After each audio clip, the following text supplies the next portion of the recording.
¿Qué tal, mis queridos hermanos? Que el Señor les bendiga.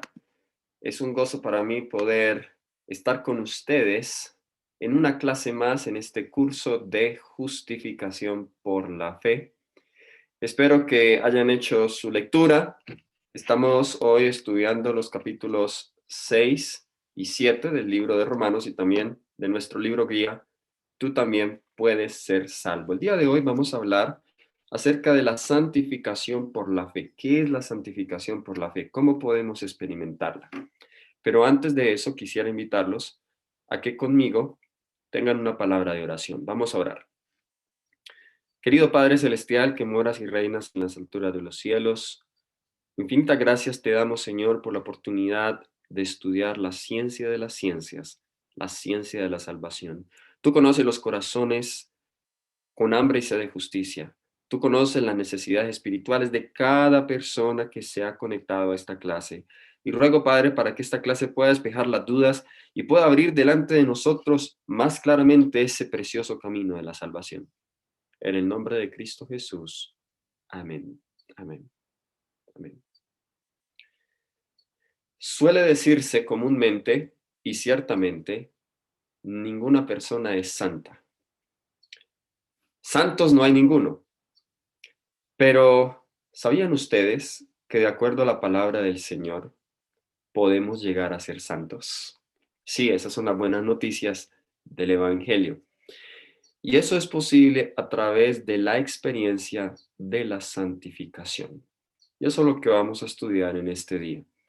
Y antes de comenzar el tema de lleno, quiero conectar con lo que ya hemos visto en las dos clases anteriores. Recordarán, en la primera clase estuvimos hablando de la universalidad del pecado. Dios no puede salvarme a menos que me convenza que yo soy un pecador, que yo soy rematadamente indigno.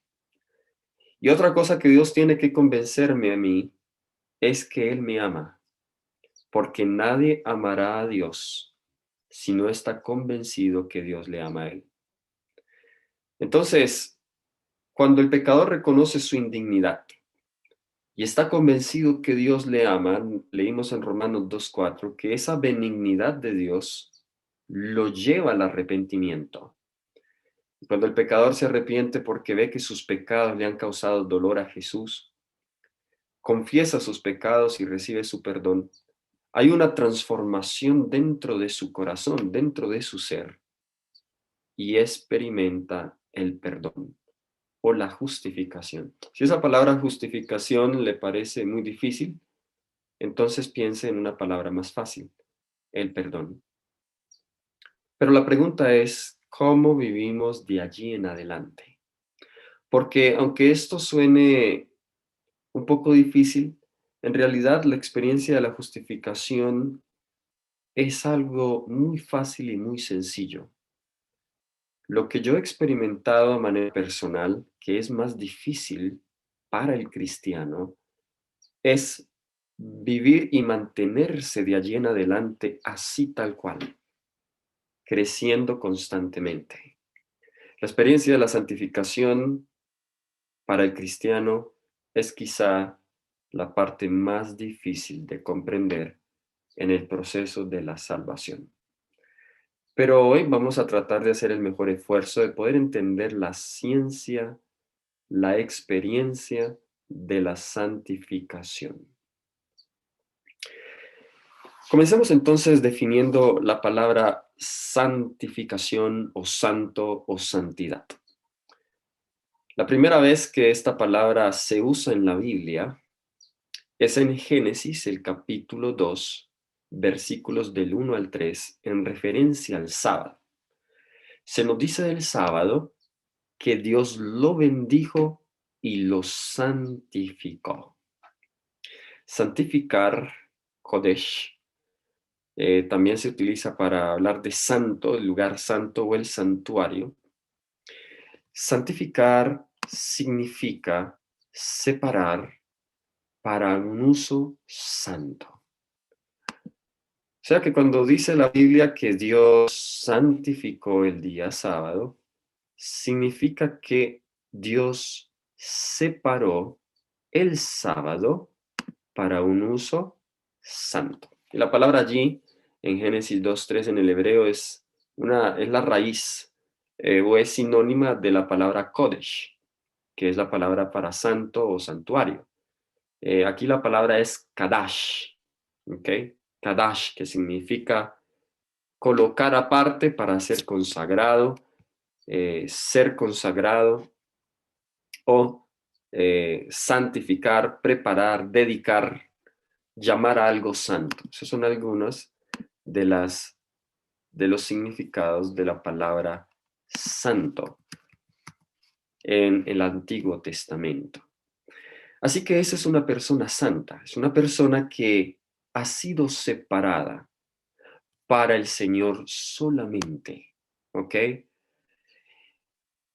En el Nuevo Testamento, vamos a regresar a este punto en un momento, en el Nuevo Testamento también encontramos la palabra santo, ¿ok?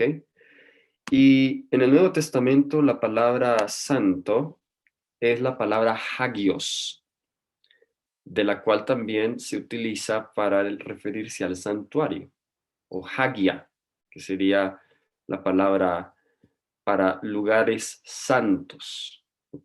Que se utiliza Pablo en Hebreos, hagia, y cuando no hay una palabra para lugar santísimo, entonces dice hagia, hagion, o hagia, hagia, santo, santo.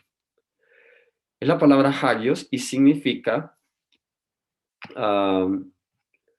algo puro, limpio, característico de Dios, separado para Dios, digno de veneración. Dice que es la aplicación más elevada en referencia a Dios, su pureza, su majestad y su gloria. Así que esa es la palabra para santo en el Nuevo Testamento. Cuando decimos que una persona es santa, no estamos diciendo que no se pueda equivocar. No estamos diciendo que tiene carne santificada. Estamos diciendo que esta persona ahora está apartada para Dios. ¿Y cuán apartada está para Dios? Vayamos a Primera de Tesalonicenses, el capítulo 5, el versículo 23. Este es uno de los textos que habla sobre la santificación de manera más abarcante. Y el contexto o el tema de la primera epístola de Primera de Tesalonicenses es preparación en santidad para la segunda venida de Cristo Jesús. El tema de la segunda venida recurre una y otra vez en la primera epístola de Tesalonicenses. Y Pablo nos habla la importancia de estar en santidad, en preparación para la segunda venida de Cristo Jesús. Y este es el versículo tema de esta epístola, primera de Tesalonicenses, capítulo 5, versículo 3. Y el mismo Dios de paz os santifique por completo.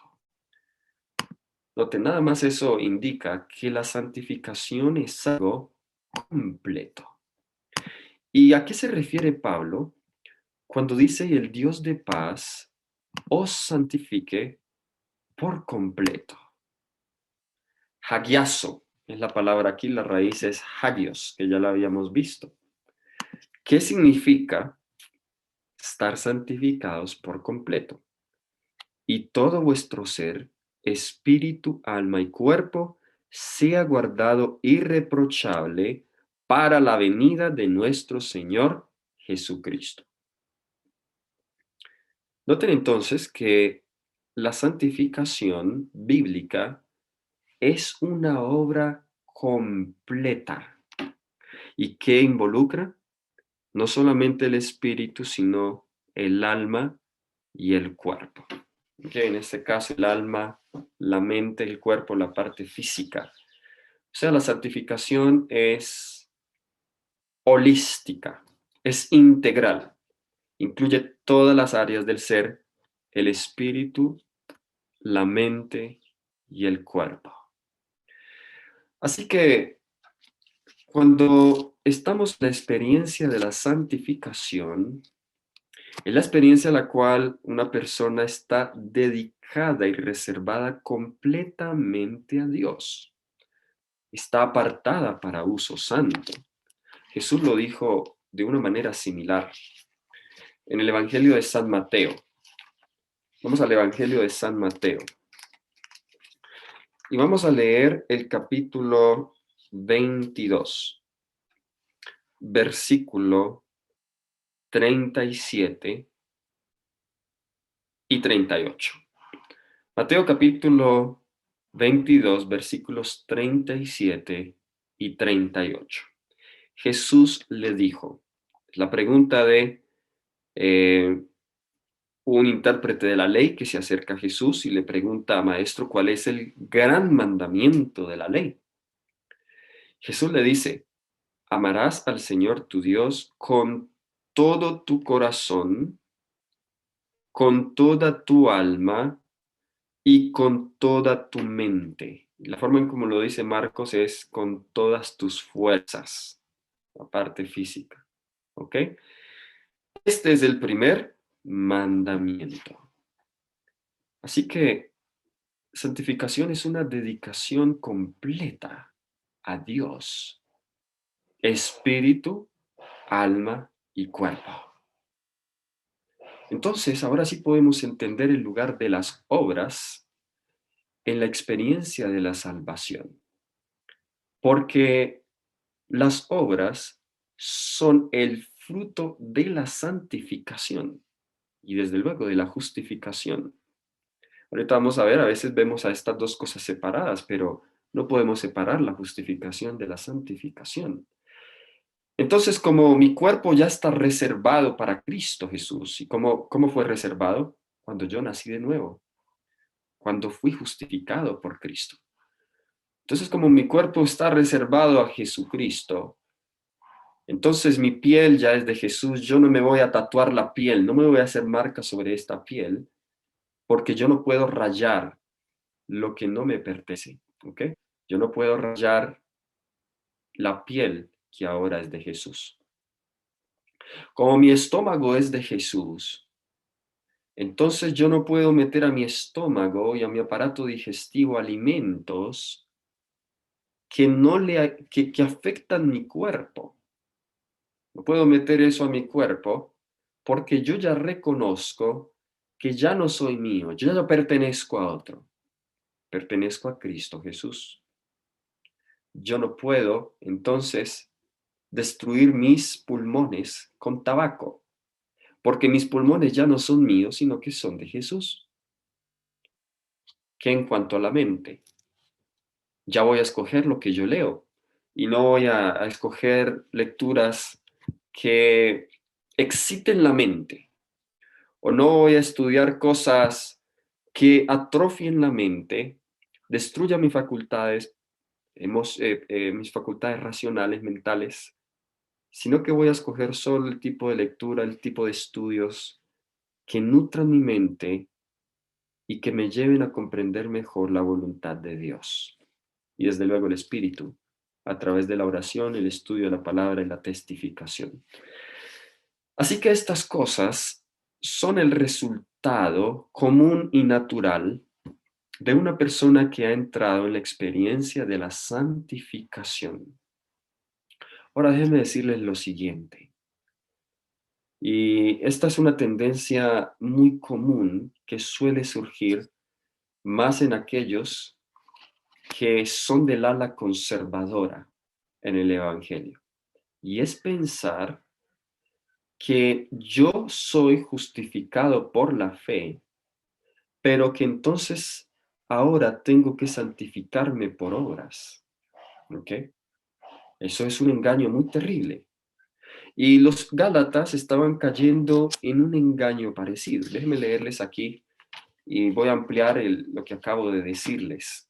Vamos a la epístola de los Gálatas, que es una epístola que toca temas similares a la Romanos, que es la que estamos estudiando. Vamos a Gálatas, el capítulo 3. Vamos a leer versículos 1 y 2. Gálatas, el capítulo 3.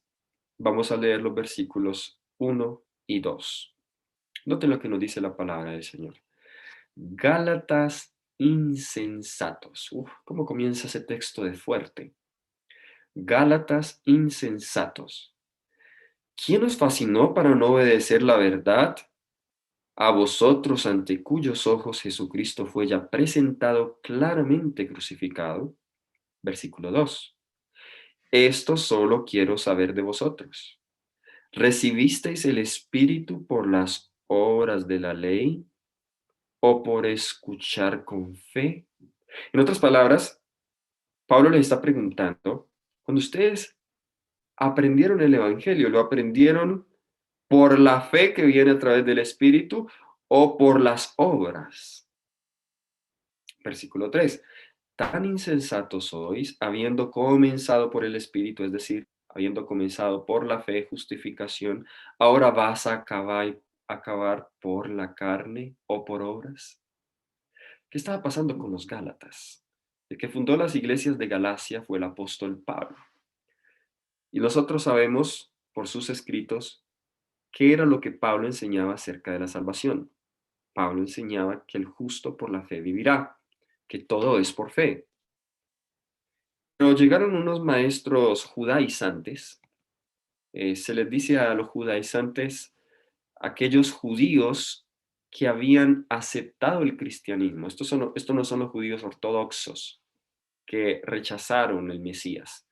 Estos son judíos que habían aceptado a Cristo, pero que ahora habían traído muchas de las ceremonias y ritos judíos al cristianismo, los seguían practicando, y ese no era el problema de Pablo, que llegó un momento en que Pablo dijo, la circuncisión no es nada, ni la incircuncisión tampoco es nada, ¿ok? El problema de Pablo era cuando esas cosas se colocaban como un estándar o como una condición para la salvación. Cuando eso se hacía como la base de la salvación, entonces por eso Pablo dirige palabras tan fuertes. Estos maestros judaizantes comenzaron a arrasar todas las iglesias de Galacia. Y aquellos que habían comenzado su experiencia cristiana por la fe, que habían experimentado la santificación, ahora habían sido engañados pensando que debían acabar por la carne o por las obras.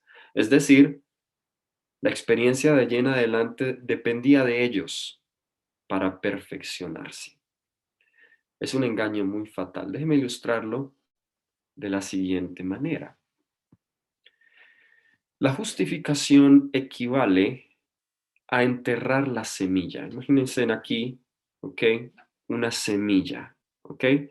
Una semilla. Cuando la semilla muere, les hago una pregunta, ¿lo que nace es lo mismo? Si yo planto una semilla o un grano de maíz, cuando nace me sale ese grano de maíz, no, sale, ahora es una hoja. Sale la primera hojita, sale la segunda y va creciendo. La forma de lo que nace es distinto a la forma de lo que cae en el suelo. El acto de morir y de nacer, a eso le llamamos la justificación. Pero ahora, esa semilla o esa nueva planta, para seguir creciendo, necesita de otros elementos externos. Es decir, ya no es que ahora dependa de sí misma para su crecimiento. ¿Qué necesita ahora? Necesita el sol, que es Cristo, el sol de justicia. Necesita aire, que es el Espíritu Santo. Jesús lo comparó con el viento que sopla. Necesita un nutrientes, abono, una buena tierra, la palabra de Dios. ¿Ok? Necesita agua, que también es el Espíritu Santo.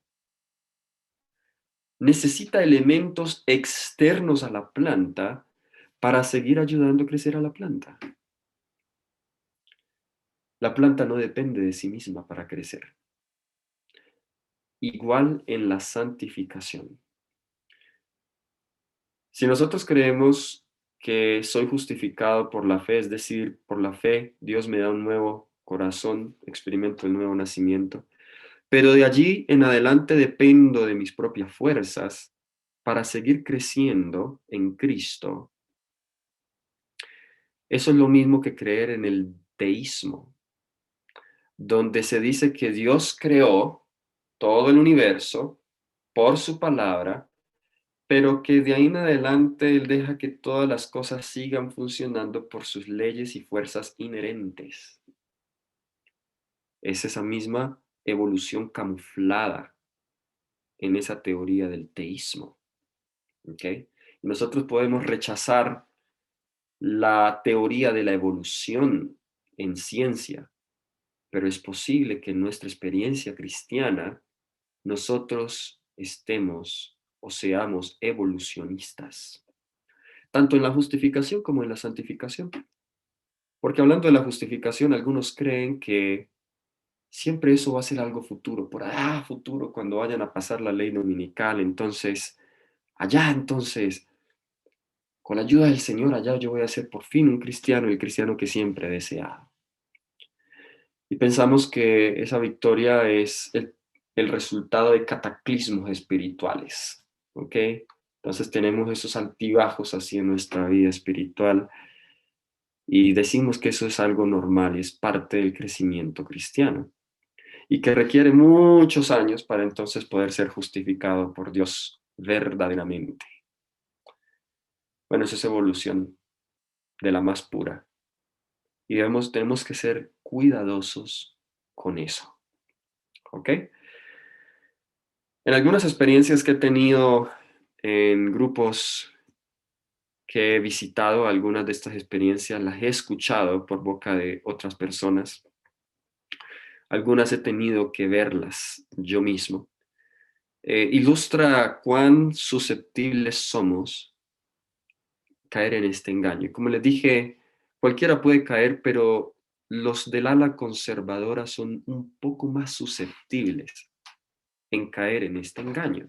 Les doy algunos ejemplos y no quiero ser irrespetuoso con los ejemplos que voy a dar, ni de ninguna manera denigrar a la persona, pero solamente lo cito como ilustración.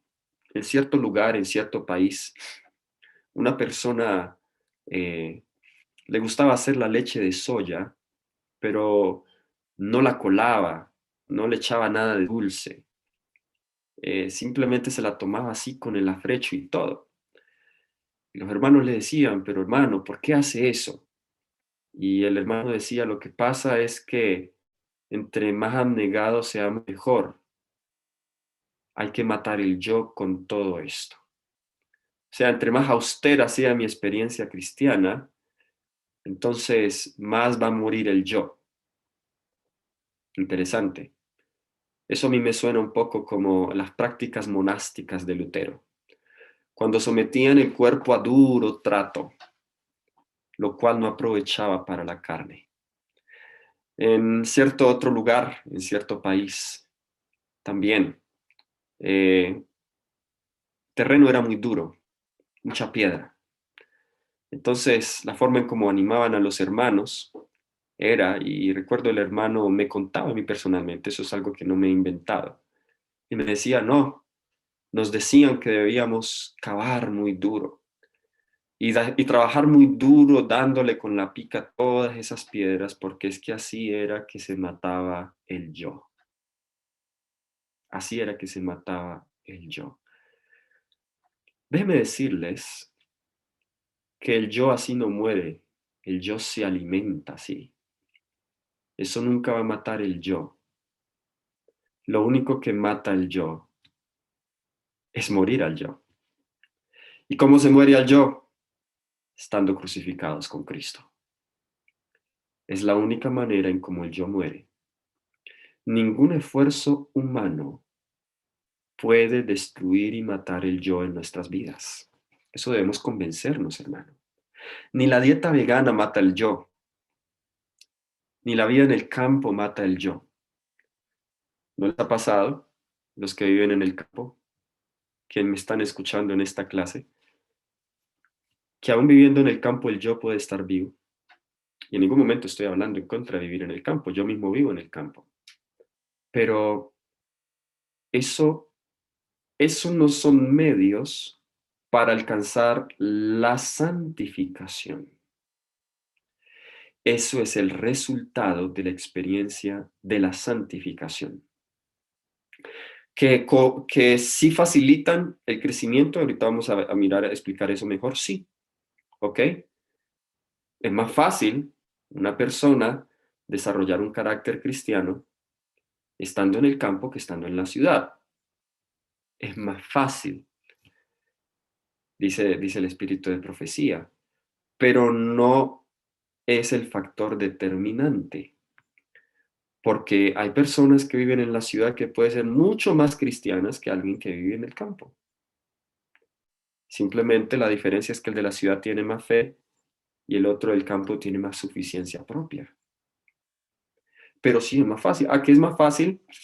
Desde luego, eh, desarrollar un carácter cristiano con una mente sana. Claro, recuerden que ya esa mente y ese cuerpo ya no son suyos, son del Señor. Sería contrario a la experiencia de santificación decir, yo estoy santificado, pero déjeme comer lo que quiera. Es contrario, eso muestra que no está experimentando la justificación y la santificación porque aún vive para sí mismo. Y el que vive para sí mismo no ha muerto. El morir es lo básico, lo esencial en la experiencia de la justificación. Saben que estos maestros judaizantes, también aquí en el capítulo 4 de Gálatas, noten algunas de las cosas que enseñaban ellos. Gálatas, el capítulo 4, versículos 9 y 10. Gálatas capítulo 4, versículos 9 y 10. Pero ahora ya que conocéis que sois conocidos por Dios, ¿cómo es que os volvéis de nuevo a los débiles y pobres rudimentos, a los cuales os queréis volver a esclavizar? ¿Qué estaba pasando con ellos? Eso está en el contexto, lo que leímos en el capítulo 3. Habían comenzado por la fe, pero estaban volviendo otra vez por las obras. Y Pablo le llama a estas obras débiles y pobres rudimentos. Ahora, específicamente, ¿qué era? Versículo 10, guardáis los días, los meses, los tiempos y los años. Aquí hace referencia a las prácticas, los días, por ejemplo, los sacrificios diarios, mañana y tarde. Los meses, habían ciertas ofrendas que se presentaban cada mes, lunas nuevas, bien. Los tiempos, aquí se refiere a las estaciones, las fiestas judías, e igual los años, el día de la expiación. Y en cada una de esas fiestas habían sacrificios que se hacían, ritos, ceremonias, libaciones, oblaciones, ¿ok? Sábados ceremoniales. Así que estas personas estaban siendo enseñadas por los maestros judaizantes que ahora, para que su salvación se hiciese perfecta, debían guardar todas estas cosas. Pablo le llama débiles y pobres rudimentos. Temo hoy, y lo miro con preocupación, que personas hayan en el siglo XXI que aún estén enseñando que se hayan de guardar las fiestas. Están muy lejos de la realidad. Aquel que quiere volver a judaizar, Pablo le dice, está volviendo de nuevo a los débiles y pobres rudimentos. ¿Ok? Ahora vayamos a Colosenses, porque en Colosenses también estaba la misma situación, solo que con un elemento adicional, y era el elemento del gnosticismo combinado con el judaísmo, ¿ok? Y aquí ya se estaba creando una nueva tendencia filosófica en donde se comenzaron a introducir a todas estas cosas, no solamente algunas de las ceremonias judías, sino también prácticas gnósticas, ascéticas, en el cual se le daba duro trato al cuerpo. Para aquellos que no sepan, el ascetismo, ASCETISMO, ascetismo, ¿ok? Era una práctica de la cual nació el monasticismo, práctica en la cual se buscaba alcanzar la santidad, resguardándose en lugares alejados, monasterios, dándole duro trato al cuerpo con ayunos largos, eh, latigando el cuerpo, ese tipo de prácticas, el ascetismo. Algunos ya estaban enseñando eso, habían caído en ese error. Y Pablo advierte a los hermanos de Colosas en cuanto a eso. Colosenses capítulo 2. Vamos a leer el versículo 8. Colosenses capítulo 2, versículo 8. Mirad que nadie os engañe por medio de filosofías y huecas sutilezas basadas en tradiciones de hombres, conforme a los elementos del mundo y no según Cristo. Pablo está advirtiendo en cuanto a esta filosofía nueva que estaba surgiendo en la iglesia, le llama hueca sutileza, y se basa no en la palabra de Dios, sino en tradiciones de los hombres. ¿Cuáles eran algunas de ellas? Bueno, estaba el asunto de la circuncisión otra vez, que ese fue un asunto álgido, ahí en el versículo 11 al versículo 13, él está hablando del asunto de la circuncisión, que era un asunto judaico. Pero, y a eso, y luego habla de las ceremonias judías, por tanto nadie os critique en asuntos de comida, bebida, días de fiesta, luna nueva o sábados, ¿okay? Lo cual todo es sombra, el famoso texto donde quitó el acta de decretos, la clavó en la cruz, el famoso texto. Pero está hablando de eso mismo. Ahora, versículo 18, que nadie os prive de vuestro premio, dice, haciendo alarde de humildad. En otras versiones dice humildad eh, voluntaria, es decir, había cierta falsa humildad. Y esa humildad trataban de demostrarla tratando duro al cuerpo, eh, vistiendo de una manera paupérrima, creyendo que a esos actos de humillación física podían comendarlos ante Dios. Alarde de humildad, estaban adorando a los ángeles, también dando culto a los ángeles. Pero quiero saltar algunos de otros versículos. El versículo 21. Vamos desde el versículo 20. Dice, si habéis muerto con Cristo, esa es la experiencia de la justificación. En cuanto a los rudimentos del mundo, ¿por qué si vivierais como si vivierais en el mundo, os sometéis a preceptos, tales como no uses, no comas, no toques? Ahora, esas comidas que se hablan aquí, no está hablando de las comidas que Dios aceptó para que con acción de gracias participásemos de ellas, sino eran ciertos ayunos que se practicaban como acto de humildad voluntaria, ¿ok? Ayunos que no eran necesarios hacer.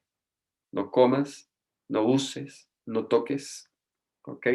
El apóstol está diciendo acá, y luego dice, todos estos preceptos son solo mandamientos y doctrinas de hombres, los cuales se destruyen con el uso. Tales cosas, y aquí es donde quería llegar al versículo 23, tales cosas tienen a la verdad cierta reputación de sabiduría.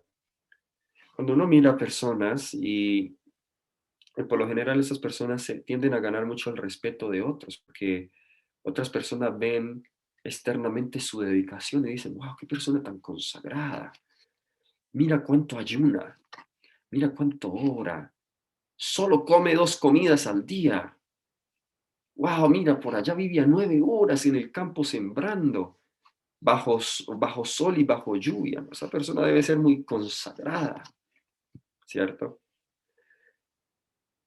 Tienen cierta reputación de sabiduría, pues exigen cierta religiosidad, y utiliza ese término, humildad y duro trato del cuerpo, pero no tienen valor alguno contra los apetitos de la carne. Este texto es muy claro. Por mucho trato duro que le dio usted a su cuerpo, eso no tiene valor alguno contra los apetitos de la carne, o sea, las pasiones carnales. No tiene valor alguno. Yo espero que eso quede muy claro. Ahora, esos ejemplos que di, no es que esté diciendo que esas cosas no sean buenas. Lo repito una y otra vez porque eso puede quedar en la mente. Lo que estoy tratando de corregir y demostrar es que en nuestra mente debemos sacarnos la idea que por alguna razón, si yo estoy practicando esas cosas, eso me va a santificar o eso me va a ayudar a vencer los apetitos de la carne. No. Volviendo a la ilustración de la semilla, ¿qué viene primero, los frutos o la muerte? Piensen bien en la pregunta. O sea, ¿qué viene primero? ¿De enterrar la semilla para que dé fruto o al revés? La pregunta es un poco obvia, ¿cierto? El fruto es el resultado de la muerte, la vida es el resultado de la muerte. De la misma manera, los frutos, o llamémosle guardar el sábado, llamémosle ir a la iglesia, llamémosle los ayunos, las oraciones, la reforma pro salud, la reforma del vestido, los que tengan la posibilidad, la vida en el campo, la educación en casa, la obra misionera, predicación, evangelismo. Esas cosas son los frutos de justicia, ¿ok? Es el fruto natural de una semilla que ha muerto. Es el fruto natural. Eso, ahí sí con el tiempo, van viéndose esos frutos. La mata de maíz, el grano de maíz que se siembra, no debemos esperar que dé de una fruta el fruto que queremos. Pero si da algo, sí, da hojas. Y esas hojas al principio en la vida cristiana sean los esfuerzos débiles de una persona vivir de acuerdo a lo que sabe, de acuerdo a la luz que ha recibido. Y no podemos decir que porque esa persona no está a la altura de una persona de 10 años, entonces no esté la experiencia de la santificación. La experiencia de la santificación es una experiencia continua de toda la vida, continua muerte al yo, para vivir continuamente de acuerdo a la voluntad de Dios. Es una experiencia continua, ¿ok? Cada persona estará dando fruto de acuerdo a su nivel, de acuerdo a la etapa en su crecimiento. Ahora, si no hay crecimiento, si hay estancamiento, ahí sí entonces debemos preocuparnos. Porque si a esa plantita de maíz creció, le salieron 3 hojitas, pero pasan los días, pasan las semanas y se queda con las mismas 3 hojas y no crece, entonces sin crecimiento no hay vida. Pronto esa planta va a morir. Sin crecimiento no hay vida. La experiencia de la santificación es una experiencia de continuo crecimiento. Confirmemos más esto con la palabra de Dios. Recuerden el punto que estamos tratando, que es primero, santidad u obediencia. O obediencia es primero y luego la santidad. Entonces, ¿yo obedezco para ser santo o soy santo para obedecer? Leamos el libro de Primera de Pedro, capítulo 1, versículo 2. Primera de Pedro, capítulo 1, el versículo 2. Qué claro dice este texto. Lo dice el apóstol Pedro. Elegidos según el previo conocimiento de Dios o la presencia de Dios, Padre, en santificación del Espíritu, para obedecer y ser rociados con la sangre de Jesucristo. Noten, ¿somos elegidos para qué? Para santificación por el Espíritu. ¿Y para qué más? Para obedecer. Entonces, ¿para qué somos santificados por el Espíritu? Para obedecer. Una persona no puede obedecer como a Dios le agrada si no ha experimentado la santificación o si no comienza a experimentar la santificación. ¿Ok? Ahora usted dirá, entonces, ¿cómo hay tantas personas en la iglesia que no han experimentado esto y obedecen? ¿Saben ustedes que una persona no convertida puede obedecer muchos de los requerimientos de la ley o los preceptos de la palabra. Por ejemplo, ¿necesita usted estar convertido para ser vegetariano? ¿O conocen a alguien convertido, no convertido que sea vegetariano? Claro que sí. Usted no necesita ser convertido para ser vegetariano. Usted no necesita estar convertido para vivir en el campo, pues en el campo viven muchos no convertidos y siembran coca incluso por allá. Usted necesita estar convertido para hacer obras de caridad. No, puede hacerlas simplemente para que lo vean. En el camino a Cristo, la sierva del Señor da algunas razones o algunas motivaciones erróneas que pueden llevar a las personas a obedecer externamente. El amor a la reputación, el amor a la aceptación, el no querer ser rechazado, ¿okay? El amor a sí mismo, respeto propio. Son cosas que pueden llevar a muchas personas a hacer cambios externos, obediencia externa. Pero la verdadera obediencia que Dios acepta es la obediencia del corazón, la fe que obra por el amor y purifica el alma. Es la única obediencia aceptable ante Dios. Aquí estamos hablando de esa obediencia. ¿Por qué necesitamos experimentar esto antes de obedecer? Porque en el proceso y en la experiencia de la justificación, el Señor implanta en mi corazón un nuevo principio que antes no estaba. Y es el principio del amor a Dios. Y como ese principio está en el corazón, entonces ahora, de ahí en adelante, después de nacer de nuevo, mi vida va a estar consagrada a Dios. ¿Por qué? Porque lo amo a Él. Porque me he dado cuenta que Él ha hecho tanto por mí que yo quiero vivir completamente para Cristo. Ese es el gran secreto de una vida santificada.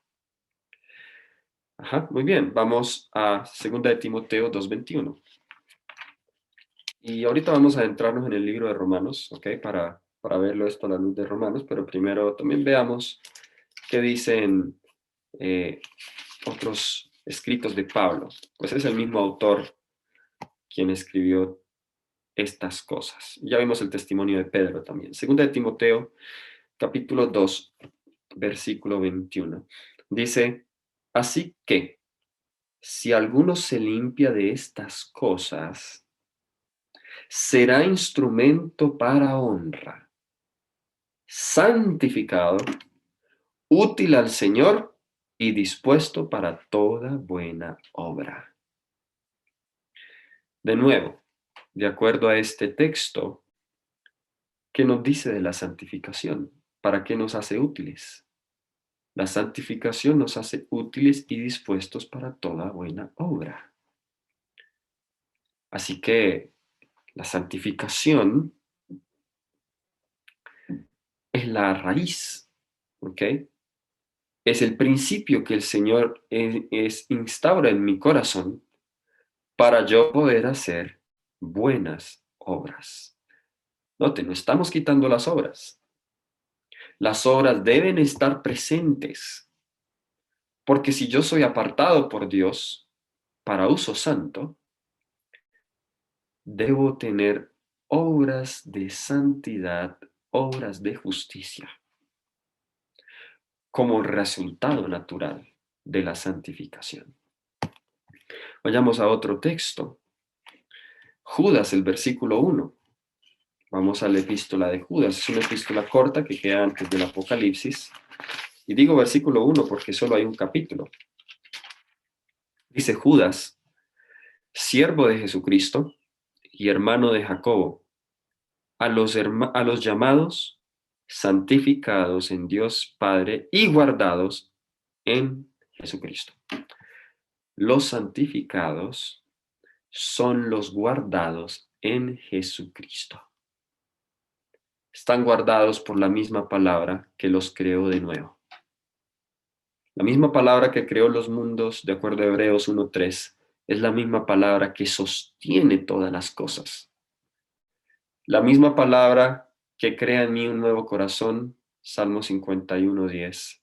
Es la misma palabra que guarda ese corazón en santidad. Y eso es creacionismo bíblico, lo que nosotros estamos aquí analizando. Vayamos a otro texto. Este está en Hebreos. Hebreos el capítulo 2. La próxima clase, que será la última, vamos a hablar de la humanidad, de la naturaleza de Cristo. Y vamos a estudiar mucho Hebreos el capítulo 2. Hebreos el capítulo 2 vemos aquí a Jesús como hombre. Hebreos 1 es Jesús como Dios, Hebreos 2, Jesús como hombre. Y nos dice acá en el versículo 11, porque el que santifica y los que son santificados, de uno son todos, por lo cual no se avergüenza de llamarlos hermanos. ¿A quién llama Jesús hermanos? A los santificados. ¿Ok? Interesante que aquí en el versículo 17 nos dice que Jesús en todo debió ser semejante a sus hermanos. Pero ¿cuáles son sus hermanos? En el versículo 11 dice sus hermanos son los santificados. Es decir, la naturaleza humana que tomó Jesús sí fue una naturaleza caída, pero santificada. Vamos a regresar a esto en la próxima clase. Pero el punto que yo quiero resaltar aquí es que aquellos que Jesús considera como hermanos son los santificados. Recuerdan, en una ocasión, no voy a ir allí, solo les doy el texto en Marcos, capítulo 3, versículos 31 al 35. Jesús estaba en su ministerio y su familia va a visitarlo, su mamá con sus hermanos. Y llega alguien y le dice, Jesús, ahí afuera está tu madre y tus hermanos te buscan. Y Jesús dice, ¿quién es mi madre? ¿Quiénes son mis hermanos? He aquí mi madre y mis hermanos. Porque todo el que hace la voluntad de Dios, del Padre, es mi madre, mi hermano, mi hermana. Entonces, hermanos, ¿quiénes son los que hacen la voluntad de Dios? Entonces, colocando esos tres textos juntos, los santificados son aquellos que viven de acuerdo a la voluntad de Dios. Porque la voluntad de Dios es esa. Primera de Tesalonicenses 4:3 dice, esta es la voluntad de Dios, vuestra santificación. Dios quiere obrar en nosotros tanto la justificación como la santificación. Primera de Corintios, capítulo 6, versículo 11, vaya allá. Primera de Corintios, el capítulo 6. Y ahora vamos a leer el versículo 11. Y esto erais algunos de vosotros, pero ya habéis sido lavados, ya habéis sido santificados, ya habéis sido justificados en el nombre del Señor Jesús y por el Espíritu de nuestro Dios. Ahora, antes de entrar en Romanos, voy a ilustrar esto, muchas maneras de verlo.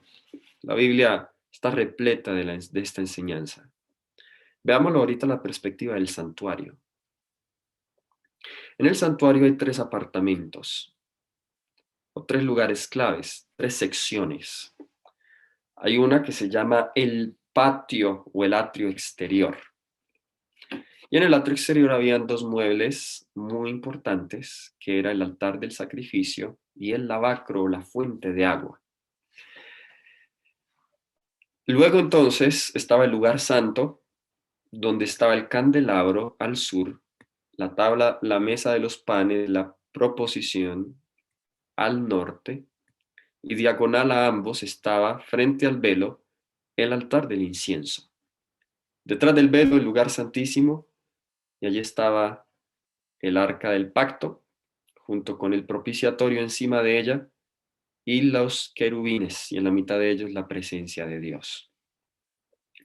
Saben que en cada uno de esos apartamentos del santuario, nosotros vemos allí los pasos para la salvación.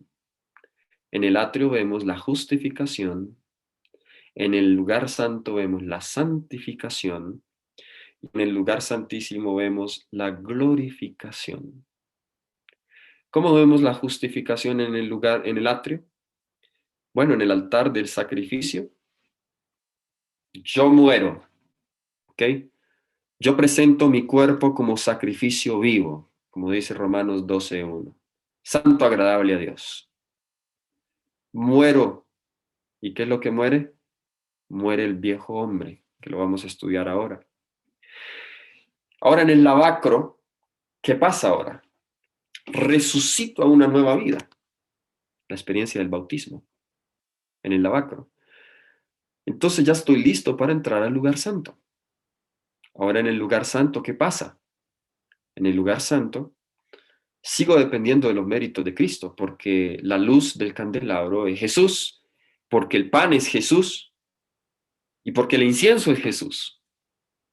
Dependo de Jesús para morir, dependo de Jesús para nacer de nuevo y dependo de Jesús para seguir viviendo.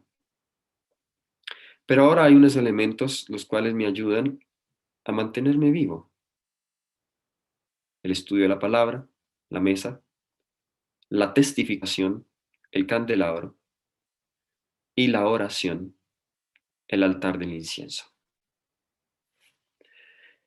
Y luego el Señor nos quiere introducir allá al lugar santísimo, donde hará borramiento completo de los pecados, que es la experiencia en la cual estamos ahora, lo cual nos preparará para la traslación.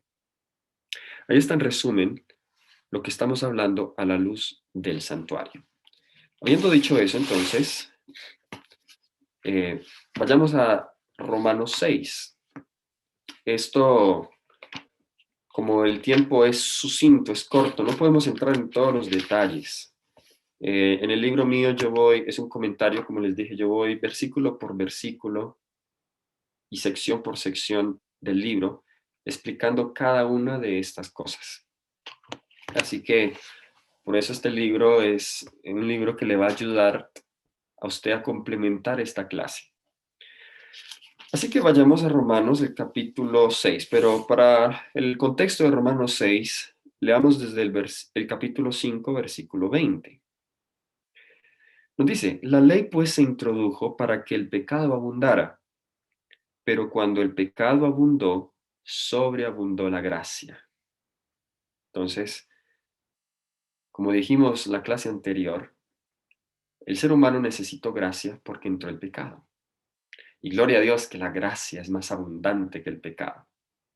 Versículo 21. Porque así como el pecado reinó para muerte, así también la gracia reinará por la justicia para vida eterna mediante Jesucristo, Señor nuestro. Ahora, alguien puede llegar a la conclusión, de acuerdo al versículo 20, que como la gracia es más abundante que el pecado, entonces, entre más pecado haya, pues entonces más gracia vamos a recibir. Pero, ¿qué nos dice Romanos 6:1? ¿Qué pues diremos? ¿Perseveraremos en el pecado para que la gracia abunde? ¿Cuál es la respuesta? De ninguna manera. El diablo ha engañado a muchos cristianos haciéndoles creer que la gracia elimina la ley o la obediencia. En otras palabras, elimina las obras. Pero ¿para qué la gracia? Vamos ahí mismo en Romanos. Mire qué lindo la misma Biblia se explica y el mismo libro, no tenemos que ir muy lejos. Romanos capítulo 1, versículo 5. Romanos el capítulo 1, el versículo 5. ¿Para qué recibimos gracia? Noten lo que dice. Por medio de él recibimos la gracia y el apostolado para la obediencia por la fe, por amor de su nombre. ¿Para qué recibimos entonces nosotros la gracia? Recibimos la gracia es para obedecer. Así que la gracia no elimina la obediencia. Esto es una otra manera de decir lo que habíamos dicho ahora. Soy hecho santo, soy justificado por Cristo para obedecer.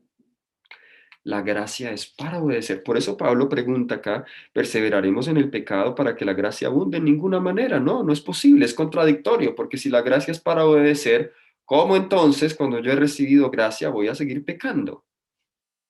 ¿Están conmigo? responde de ninguna manera.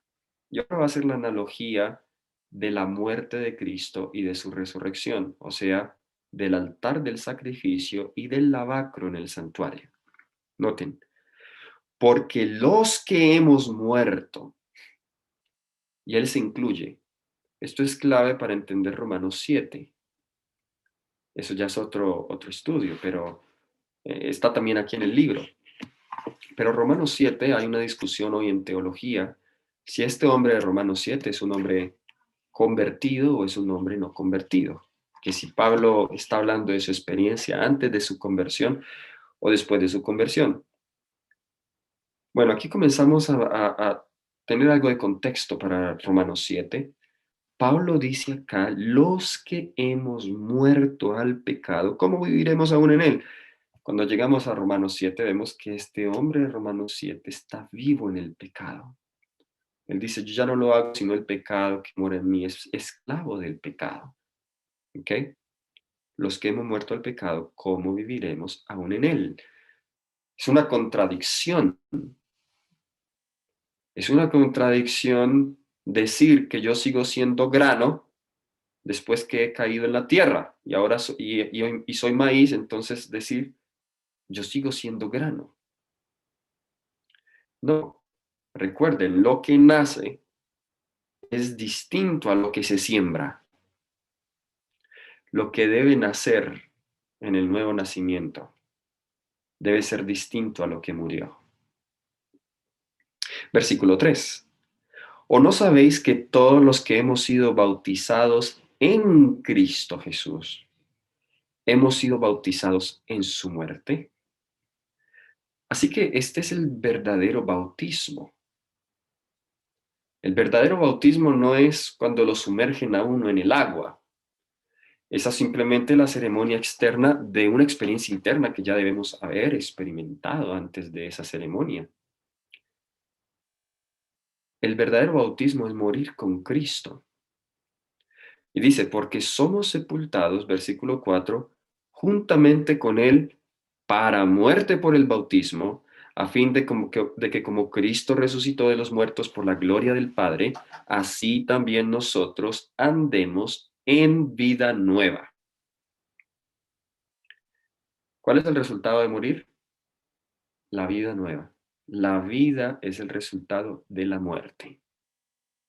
¿Ok?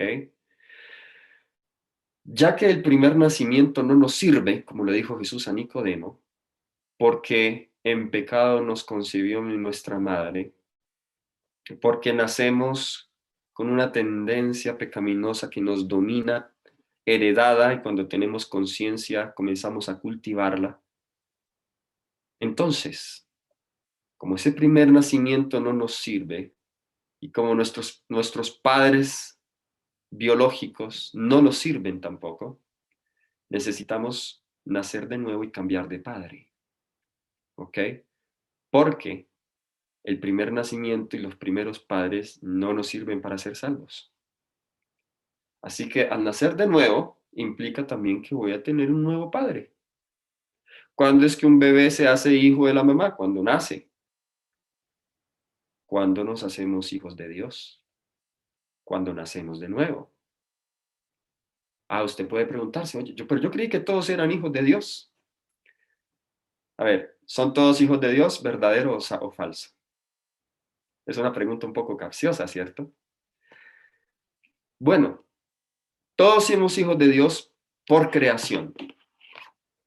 Dios es creador de todos, pero no todos somos hijos de Dios por redención. Solo los que han nacido de nuevo. Mirad cuál amor nos ha dado el Padre para que seamos llamados hijos de Dios. Por eso el mundo no nos conoce, porque no le conoce a Él. Los hijos de Dios no son conocidos por el mundo, porque no le conocen a Él. Así nos hacemos hijos de Dios. ¿Y qué hace el hijo en relación al Padre que ama? Le obedece. ¿Ok? Así que yo primero debo hacerme hijo de Dios a través de la justificación, la muerte y el nuevo nacimiento, y ahora le obedezco a Dios. Entonces, para ser justificados, Jesús es mi Salvador. Para ser santificados, Jesús es mi Señor.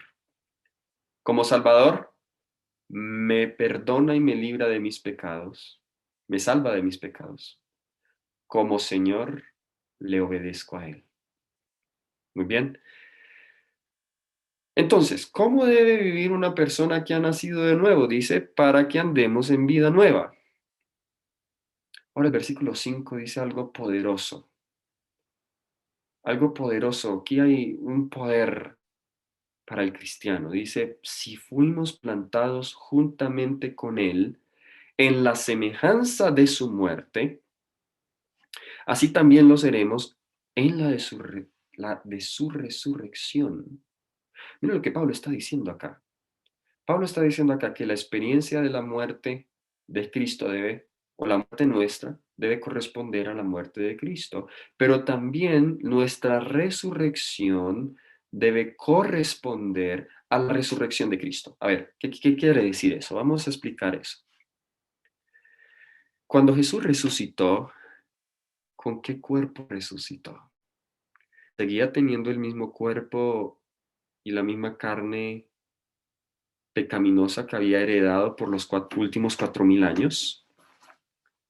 No, ya Jesús resucitó con un cuerpo glorificado y no se dejó tocar de María ese mismo día que resucitó. ¿Ok? Necesitaba presentarse ante el Padre primero. Eso es otro tema. Luego a los 8 días sí se deja tocar de Tomás, pero eso es otro tema.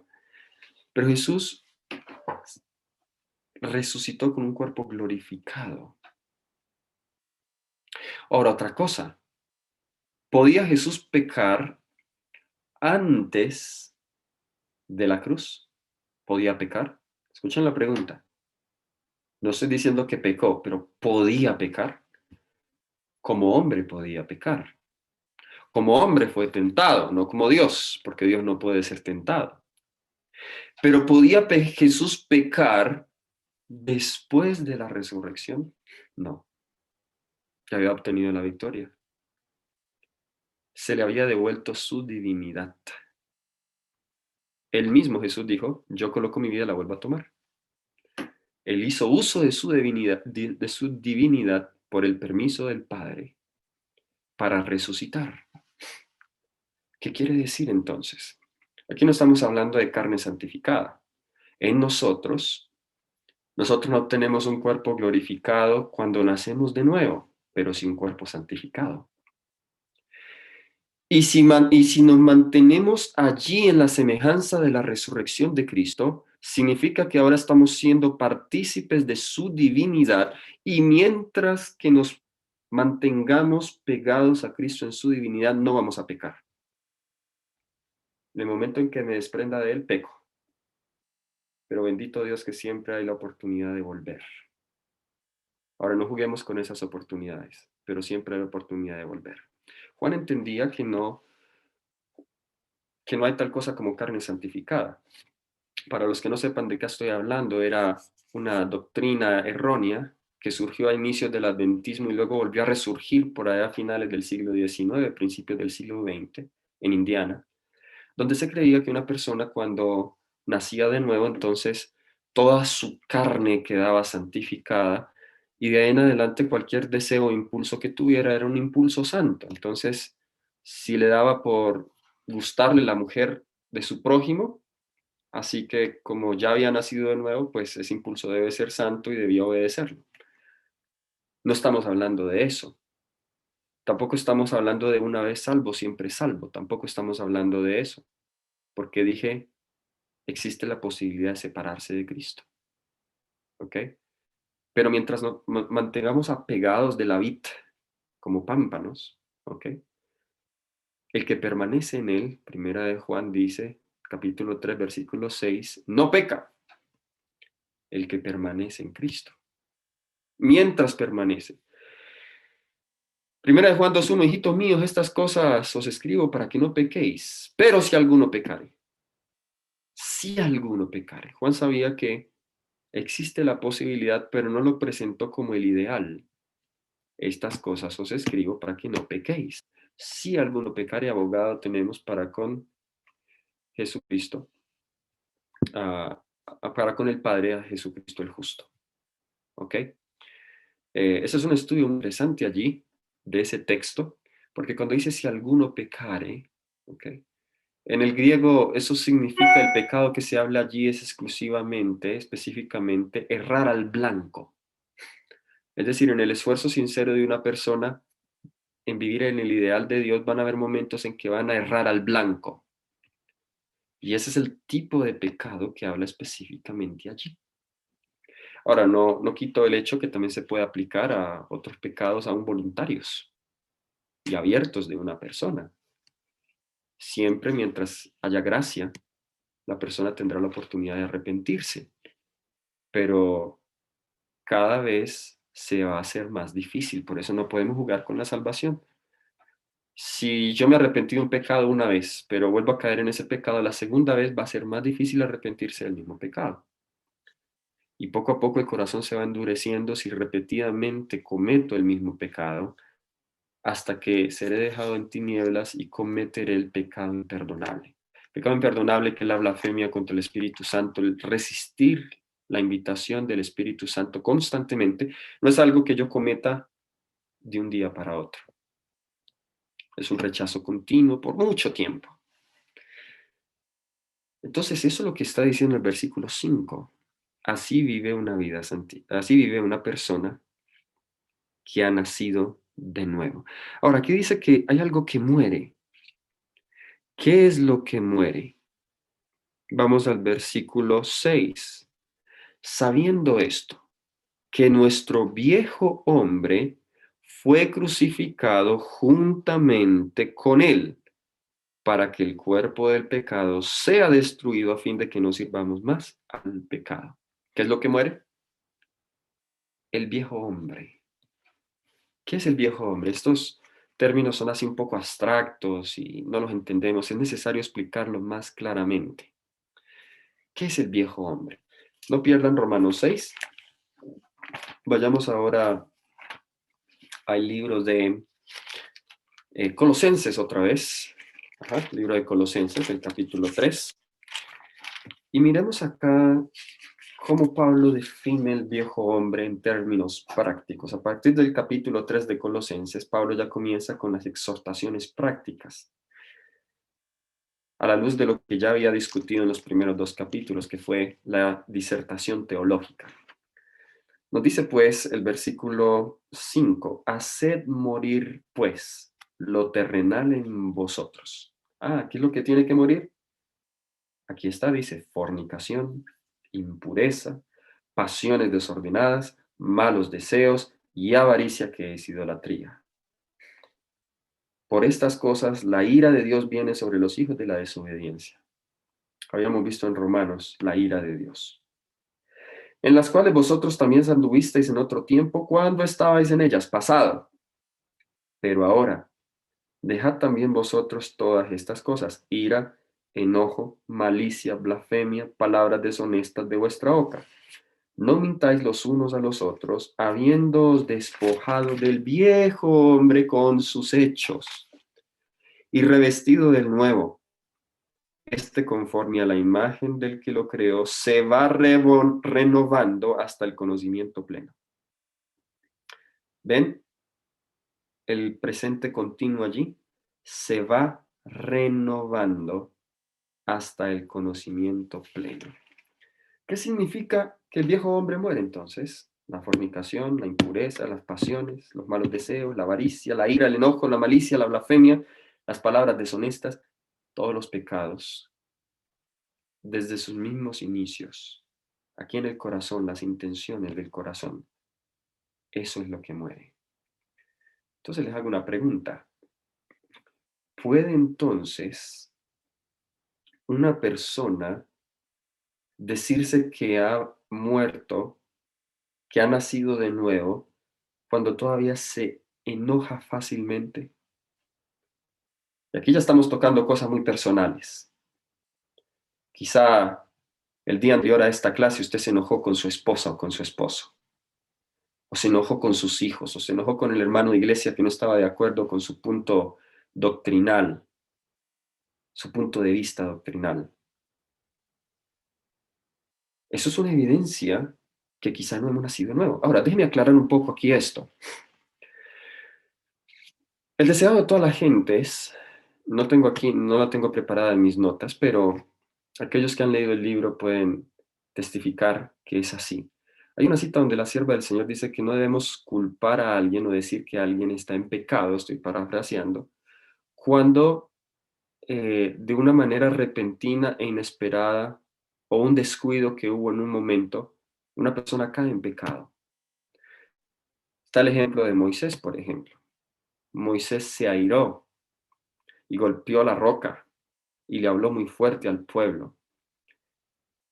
Y sí, eso fue pecado y tuvo que arrepentirse y las consecuencias fueron muy amargas para Moisés. Pero podemos decir que Moisés no era un hombre de Dios, no era un hombre santo, porque cayó en ese descuido. No. ¿Saben por qué? Porque Moisés era un hombre que la constante en su vida era la obediencia. Yo creo que a ese tipo de pecados es que se refiere Primera de Juan 2:1, ¿ok? Ahora, si en Moisés hubiese la constante fuera esa, entonces podríamos decir Moisés no ha nacido de nuevo. En esa área no ha nacido de nuevo. Sigue siendo airado. Bueno, puede que tenga otras cosas buenas. Por eso digo, en esa área no ha nacido de nuevo. Lo cual la sierva del Señor le llama a esto conversiones a medias. Sí, a cosas que se dejaron. Ya no robo, ya no mato, ya no adultero, pero por ahí me gusta tomar lo que no me pertenece de vez en cuando, o por ahí me sigo impacientando fácilmente, o por ahí el chisme es una debilidad que no he podido dejar. Eso se le llaman conversiones a medias. Y eso abunda en la iglesia. Pero Dios no quiere cosas a medias. Y ahorita vamos a ver en Romanos 7, ya está terminando el tiempo, pero solamente quiero terminar con la analogía de Romanos 7, que saben, el que obedece a Dios a medias, Romanos 7, Pablo les llama adúlteros. Es decir, eso es muy fuerte. Ya lo vamos a ver. Por eso hay que morir. Ahora, vayamos entonces a Romanos 7 y luego volveremos a Romanos 6. Ahorita Pablo lo va a ilustrar de la siguiente manera, con el matrimonio. ¿Ok? Porque esta analogía está en el contexto de lo que Pablo viene hablando en Romanos 6, que es libres del pecado. Como una persona vive de ahí en adelante. Como mencioné en la primera clase, Romanos del 6 al 8 ya está hablando de la experiencia de la santificación. Romanos 3 al 5, justificación. Romanos 1 y 2, la universalidad del pecado. ¿Ok? Noten Romanos capítulo 7, comenzando con el versículo 1. Dice, ¿acaso ignoráis, hermanos? Hablo con los que conocen la ley. Noten, aquí le está hablando exclusivamente a los judíos, porque dice, hablo con los que conocen la ley. Que la ley se enseñorea del hombre entre tanto que éste vive. ¿Qué quiere decir Pablo? Dice que hay una ley que se enseñorea del hombre. Esa palabra la había utilizado ya en el versículo 14 del capítulo 6, donde dice que el pecado no se enseñoreará de vosotros, pues no estás bajo la ley, sino bajo la gracia. Hay una ley, la ley del pecado, que él habla en el capítulo 7, que se enseñorea del hombre mientras él vive. Para entender eso, entonces nos da la analogía del matrimonio. Dice, la mujer casada está sujeta por la ley del matrimonio, o sea, el séptimo mandamiento, está sujeta al marido mientras éste vive. Es decir, dice, si el marido muere, ella queda libre de la ley que la unía a su marido. Es decir, cuando una mujer y un hombre se casan ante Dios, por la ley de Dios, el santo mandamiento, queda unido a esa persona mientras esa persona vive. Pero, versículo 3 dice, así que si en vida del marido se une a otro hombre, será llamada adúltera. Pero si su marido muere y ella queda viuda, es libre de esa ley de tal manera que si se une a otro marido, no será adúltera. La ilustración está sencilla, coloquémoslo en nuestras propias palabras. Si una mujer está casada con un hombre y en vida del hombre ya se consigue otro hombre, es una mujer adúltera. Pero si ese hombre, su primer esposo, muere, ella queda libre para volverse a casar y no será llamada adúltera. Bueno, en esta ilustración, en esta analogía de Pablo, ¿quién es la mujer? ¿Quién es el primer esposo? ¿Y quién es el segundo esposo? Eso lo voy a explicar ahora en los versículos 4 al 6. Noten qué tremendo Pablo. Dice, así también vosotros, hermanos míos, habéis muerto a la ley. ¿Quién es la esposa? La esposa somos nosotros, la mujer, ¿ok? Como iglesia corpóreamente y también como individuos, las vírgenes. Así también vosotros, hermanos míos, habéis muerto a la ley mediante el cuerpo de Cristo. ¿Cómo es eso? Ya lo leímos en el capítulo 6. ¿Cómo es que morimos mediante el cuerpo de Cristo? Nuevo nacimiento. Para que seáis del otro. ¿Quién es ese otro? Del que resucitó entre los muertos a fin de que llevemos fruto para Dios. Wow, muchas cosas aquí en este texto. Primero, noten lo que está diciendo Pablo. Para yo poderme casar con el segundo marido, que en la analogía es Cristo, el primer marido es el viejo hombre, ¿ok? Ese es el primer marido, es el pecado que se enseñorea de mí, es mi Señor, es Satanás, por así decirlo, que últimamente es el responsable de todo el pecado. Para yo casarme con el segundo marido, el primero tiene que morir, o si no voy a ser adúltero. ¿Están conmigo? Es decir, si yo me caso con Cristo en el bautismo, que el bautismo es como un matrimonio, si yo me caso con Cristo, pero no ha muerto el primer marido, yo soy adúltero. ¿Ok? Yo soy adúltero. Porque en la vida del primer marido me estoy casando o intentando casar con el segundo. Pero el Señor no acepta eso, porque Él dice, no puedes servir a dos señores. Si el pecado se enseñorea de ti, pues Él es tu Señor. No puede. ¿Ok? Pero cuando morimos y resucitamos con Cristo, entonces somos de Él, me caso con Él, a fin de que llevemos frutos para Dios. Ahí está cómo vive una persona que ha nacido de nuevo. Ahí están los frutos, ahí están las obras. Versículo 5. Mientras vivíamos en la carne, las pasiones pecaminosas estimuladas por la ley obraban en nuestros miembros, llevando fruto para muerte. Es decir, éramos esclavos de esas pasiones. Pero ahora estando libres de la ley, por haber muerto para aquella a la que estábamos sujetos, de modo que sirvamos bajo el régimen nuevo del Espíritu y no bajo el régimen viejo de la letra. Estar libre de la ley no significa ahora que yo ya no la deba obedecer, es decir, estoy libre de su condenación, porque como antes estaba en pecado, la ley me condenaba, pero ahora he nacido de nuevo, he sido perdonado, ya quedo libre de esa ley. Los que están en una cárcel o los que son condenados están bajo la ley, por eso se utiliza la expresión vamos a darles todo el peso de la ley, pero los que estamos fuera de la cárcel estamos libres de esa condenación de la ley. ¿Ok?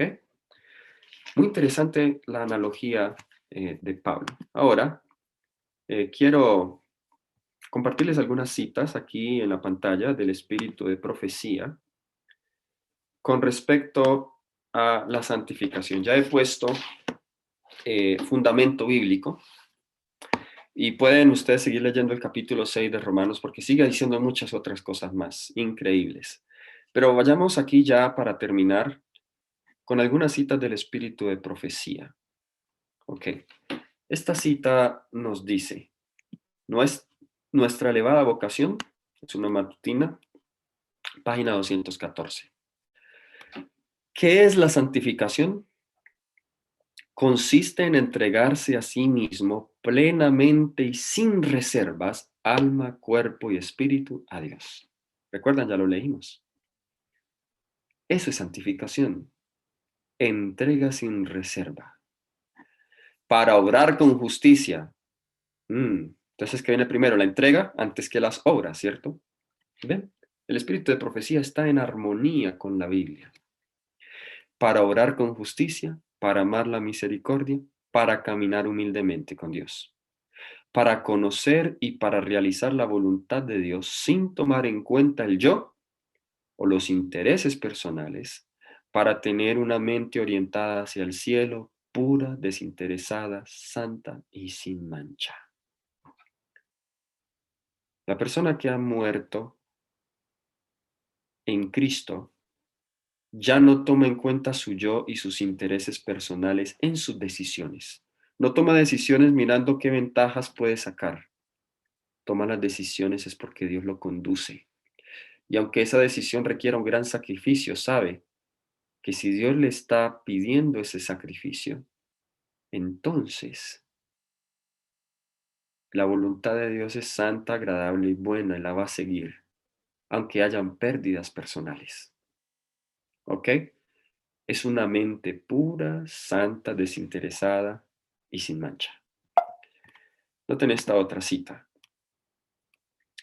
Dice, la santificación bíblica no consiste en una poderosa emoción. Algunos confunden la santificación con una poderosa emoción. He aquí donde muchos son inducidos a error. O sea, sienten que, dicen, hacen que sus sentimientos constituyan su criterio.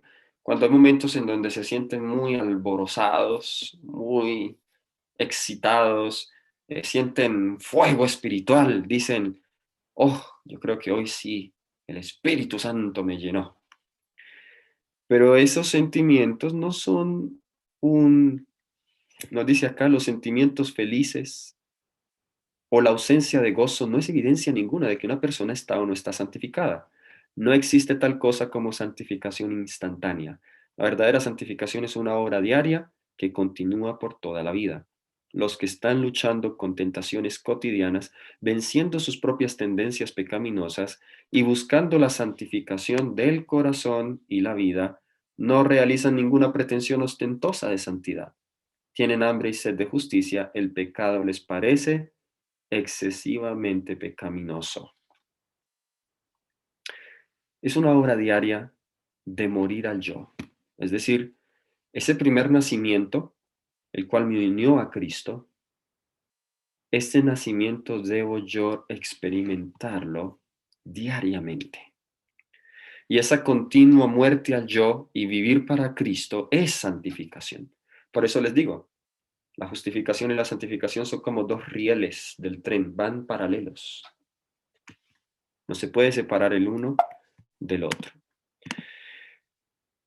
Palabras de vida del Gran Maestro, página 294, dice, esta es la verdadera santificación porque la santificación consiste en la alegre ejecución de los deberes diarios en perfecta obediencia a la voluntad de Dios. Aquí está ya la santificación en el aspecto de las obras. ¿Ok?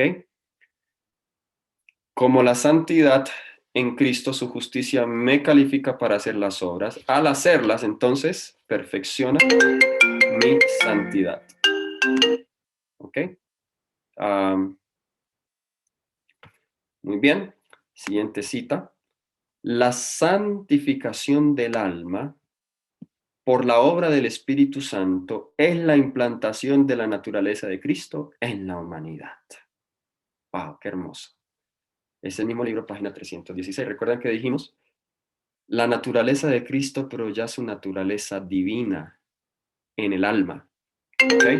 Esa naturaleza queda implantada en la humanidad. Testimonios para la Iglesia, tomo 4, página 294. En otra ocasión me refería a la santificación genuina, que no es cosa que una muerte diaria al yo y la conformidad diaria a la voluntad de Dios, lo que habíamos dicho. Eso es la santificación. Testimonios para la Iglesia, tomo 6, página 351. La verdadera santificación es armonía con Dios, unidad con Él en carácter. Se recibe obedeciendo a los principios que son el trasunto de su carácter, o sea, la ley. Y el sábado es la señal de obediencia. El que obedece de corazón al cuarto mandamiento, obedecerá toda la ley, queda santificado por la obediencia. Ahora, esa cita suena un poco contradictorio a lo que habíamos dicho, que dijimos que la obediencia no me santifica, pero al obedecer, mi santificación se confirma, ¿ok? Se acentúa. Y esta última cita, la santificación es el resultado de la obediencia prestada durante toda la vida. Y ya con el contexto que les he dado, ya entendemos cómo es que nosotros podemos obedecer. ¿Ok? Recuerden que no podemos obedecer por nuestras propias fuerzas. Dios nos habilita para obedecer a través de su gracia, a través del nuevo nacimiento. Y esa obediencia que es el resultado de una entrega a Cristo, esa obediencia continua hace parte de la santificación. Así que aquí en esta cita la santificación se menciona ya es como el producto final, en otra cita se menciona es como el proceso continuo. Pero aquí en esta cita la santificación se está mencionando como el producto final, cuando lleguemos a esa madurez plena de hijos en Cristo Jesús. ¿Ok? Así que vamos a dejar este tiempo para preguntas, pero por amor a aquellos que están en el audio, entonces vamos a tener una palabra de oración. Espero que esta clase haya sido de gran bendición, hermanos. Esta es nuestra mayor necesidad. Esto es lo que Cristo ha estado esperando, una iglesia pura y sin mancha, para que Él pueda venir y reclamarnos como suyos. Mi oración es que los que estamos tomando esta clase podamos tener la experiencia de la santificación. Oremos. Querido Padre Celestial, que moras y reinas en las alturas de los cielos, gracias por el mensaje tan claro de tu palabra. No podemos malinterpretarlo, es muy claro. Pero Padre Celestial, oro para que esto no se quede en teoría, que esto lo podamos experimentar en nuestra vida práctica. Oh Señor, ayúdanos a morir diariamente al yo, a vivir solo para ti, que el egoísmo, que los intereses personales no vivan en nuestro corazón, que podamos estar con Cristo siempre, aferrados de su mano, Padre mío. Oh, gracias Señor por escucharnos, en el nombre de Cristo Jesús. Amén.